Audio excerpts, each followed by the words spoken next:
Esse é o seu canal de notícias de filmes e bastidores. Vamos lá! O filme começou com o Capitão McHale liderando o treino de lançamento de mísseis, monitorando de perto e garantindo que cada tripulante seguisse as instruções.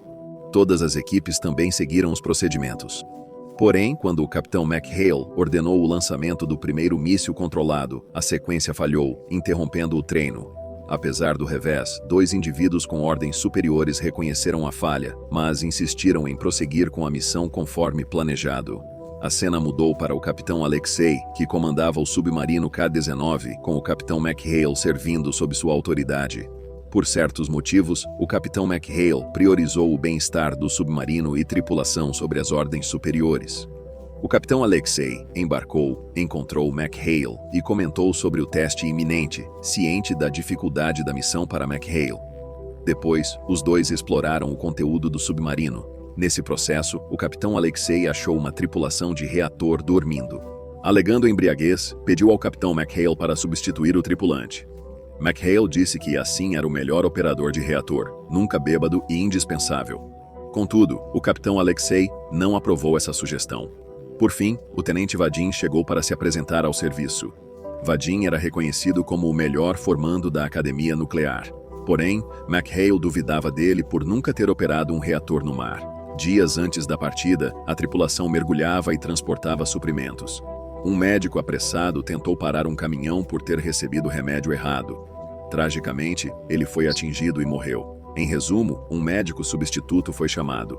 Sobre seu cargo anterior, o médico disse: "Sou apenas um médico comum de base." A cena mudou para a inauguração do navio, com um discurso sincero do Capitão Alexei. Agradeceu o privilégio de ter a tripulação, honrado por ser seu capitão. Destacou a dependência mútua, dizendo que sem uns aos outros, falhar não era opção. O lançamento do navio foi processado rapidamente. As tripulações se alinharam e foram instruídas a embarcar. A âncora foi solta e a autorização de partida obtida. "Muito bem, vamos iniciar o lançamento", declarou o Capitão Alexei. Logo após zarpar, o navio começou a descer a 50 metros de profundidade.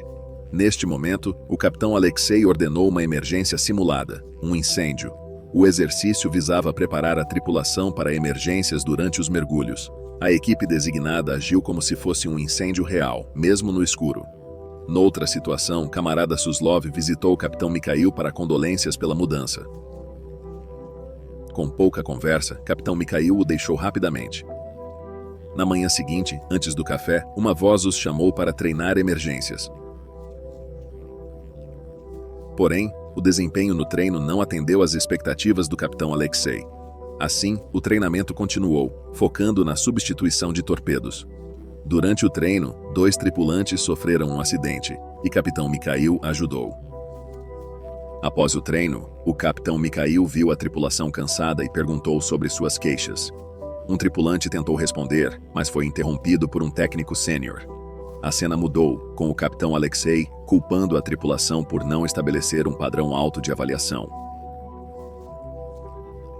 Na manhã seguinte, Alexei ordenou novo treino de mergulho de emergência, desestabilizando a situação no navio. Além disso, ele mandou submergir o submarino à profundidade máxima de operação. Aos 200 metros, Capitão Mikhail sugeriu respeitar a profundidade permitida. Porém, Capitão Alexei insistiu em submergir o navio a 300 metros de profundidade. Mikhail expressou preocupação, dizendo que era arriscado e poderia danificar o submarino. Mas o Capitão Alexei ignorou o aviso. Tensão e medo eram visíveis nos rostos da tripulação. Ao atingir 300 metros, o submarino teve problemas de alinhamento. Logo depois, o som do casco indicou que o navio lutava contra a pressão da água. Capitão Alexei então ordenou lidar com inundações na sala de torpedos de Buritan. Além disso, ele mandou o submarino emergir rapidamente. Capitão Mikhail alertou que emergir sob o gelo não era aconselhável. Porém, o conselho de Mikhail foi ignorado devido à teimosia de Alexei. Consequentemente, o submarino emergiu em meio à camada de gelo. O pânico diminuiu, mas a frustração era visível nos rostos da tripulação. Ele saiu da sala de controle e foi para seus aposentos privados. Nesse meio tempo, Alexei ordenou um teste imediato das balas de controle. Após os preparativos, a contagem regressiva para o lançamento começou. O teste foi um sucesso, e a tripulação anunciou orgulhosamente o lançamento das balas de controle ao comandante da frota. Enquanto isso, o capitão Alexei procurou o capitão Mikhail, preocupado por ele ter abandonado seu posto. Ele mencionou que incluiria o capitão Mikhail em seu relatório. Contudo, o capitão Mikhail não ficou calado. Ele afirmou com firmeza que também incluiria o capitão Alexei em seu relatório. Como suas ações arriscaram o submarino e a tripulação, alguns membros que não viram terra jogaram bola e tiraram fotos juntos. O capitão Alexei informou à tripulação que Moscou parabenizou o lançamento bem-sucedido das balas de controle. Um soldado expressou mais confiança se o capitão Mikhail estivesse no comando do navio. Logo depois, o capitão Mikhail foi chamado à sala de controle imediatamente. Na sala de controle, o capitão Alexei declarou que o navio devia zarpar para a zona de patrulha entre Washington e Nova York. Enquanto isso, os tripulantes buscavam formas de se entreter para aliviar o tédio a bordo do navio. Porém, alguns não podiam evitar sentir um anseio de estar ao ar livre o quanto antes. Logo, o resfriador do reator explodiu inesperadamente, causando pânico geral. A haste de controle foi rapidamente inserida para conter o vazamento do reator. Infelizmente, a temperatura do reator continuou subindo e descobriu-se que o sistema reserva de resfriamento não fora instalado. Esse incidente gerou um debate acalorado entre o capitão Alexei e o capitão Mikhail na presença de vários tripulantes. O capitão Mikhail culpou firmemente o capitão Alexei por designar um tripulante do reator sem experiência em submarinos. Após os eventos, o submarino emergiu à superfície. Ao chegar à superfície, tentaram contatar a frota de comando.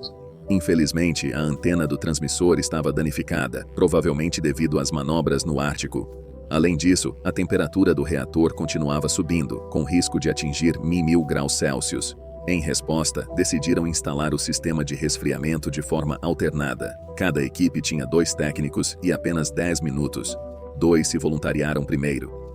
Antes de começar, o capitão Mikhail mandou que saíssem para respirar ar fresco. Apesar das dúvidas, entenderam sua responsabilidade e sabiam que tinham que prosseguir. Enquanto isso, o capitão Mikhail buscou trajes anti-radiação, mas só achou uma capa de chuva disponível. Com pesar, a equipe vestiu a capa de chuva como proteção improvisada.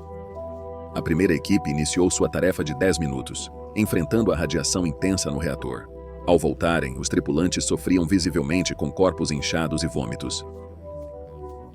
Vendo essa cena angustiante, Fadins ficou tomado pelo medo. Depois, a terceira equipe conseguiu iniciar o fluxo de água fria, baixando a temperatura. O capitão Alexei perguntou sobre o estado da equipe afetada pela radiação. O médico respondeu, admitindo desconhecer a dor causada pela radiação. Ficou claro que quase toda a nave foi exposta à radiação, incluindo os alimentos. Por precaução, alguns tripulantes foram orientados a deixar o navio. Logo depois, um helicóptero americano se aproximou oferecendo ajuda para a tripulação, mas o capitão Alexei não curtiu a ideia. Nisso, Sir Sanfadin viu um fio solto no reator e ficou tenso. O navio começou a afundar de novo. Um tripulante pulou na água em vez de voltar para o navio. Dessa vez, Sir Sanfadin correu para consertar o vazamento. Foi por causa da culpa que ele sentia antes. Aí pegou fogo num dos torpedos. Isso gerou uma discussão entre Alexei e Mikhail. Depois disso, Mikhail foi lá apagar o fogo. Alexei se virou e deu de cara com uma arma apontada para ele. 2 tripulantes tiraram o comando de Alexei, autorizados por um grupo. Então tentaram contatar um destroyer americano para pedir ajuda. O comando soviético descobriu o incidente do K-19 e rotulou o capitão Alexei como traidor. Aos 2 tripulantes que transferiram o comando ao capitão Mikhail, ele pediu uma pistola. O capitão Mikhail os confrontou, acusando-os de trair o submarino e a ele como capitão. Os 2 tripulantes foram rapidamente detidos pelo navio por traição. Mesmo assim, capitão Mikhail, de coração, ofereceu a Alexei o posto de comando. Sugeriu que Alexei fizesse um pedido humilde a toda a tripulação do navio. Capitão Alexei então reconheceu a situação desesperadora em que estavam. Ele enfatizou que não consertar o reator poderia causar uma explosão, afetando o destroyer americano e provocando um contra-ataque dos Eisenhower. Diante da situação, voltando ao caso do sargento Vadim, preso à haste de resfriamento do reator com vazamento por 18 minutos, o capitão Alexei percebeu a urgência e decidiu descer para resgatá-lo. Felizmente, a temperatura no núcleo do reator começou a diminuir. O submarino submergiu novamente, ressurgindo logo em seguida. Desta vez, o capitão Alexei pediu contato imediato com o destroyer americano, buscando ajuda. Em seguida, ele começou a reunir todas as tripulações presentes. Nesse momento emotivo, o capitão Alexei expressou seu orgulho à tripulação, chamando-os de verdadeiros heróis. A cena muda quando o capitão Mikhail se aproxima do capitão Alexei, mas ainda não teve chance de falar. Antes, o capitão Alexei os instruiu a contatá-lo da ponte quando o último uísque fosse servido. Ele enfatizou que mergulharia com o submarino para evitar que caísse nas mãos dos americanos. Capitão Mikhail informou que o submarino S-270 os localizou e a tripulação do K-19 foi transferida. Capitão Alexei perguntou por que Mikhail não assumiu o comando quando teve a chance. Capitão Mikhail explicou que um submarino só tem um capitão. Depois, todos os tripulantes, incluindo Mikhail, foram interrogados sobre o mergulho. Mikhail afirmou que ninguém tinha o direito de julgar as ações de Alexei no comando do K-19. Alexei e sua tripulação juraram manter o incidente em segredo para sempre. 7 que consertaram o reator morreram logo após, e mais 20 nos anos seguintes devido à radiação. O capitão Alexei foi considerado culpado. Após sua soltura, Alexei manteve seu posto, mas jurou nunca mais comandar um submarino. E assim termina. Curta o vídeo, inscreva-se no canal e ative o sininho para receber notificações sempre que novos conteúdos forem publicados. Assim, você não perde nenhuma novidade e fica por dentro de tudo que compartilhamos por aqui. Muito obrigado.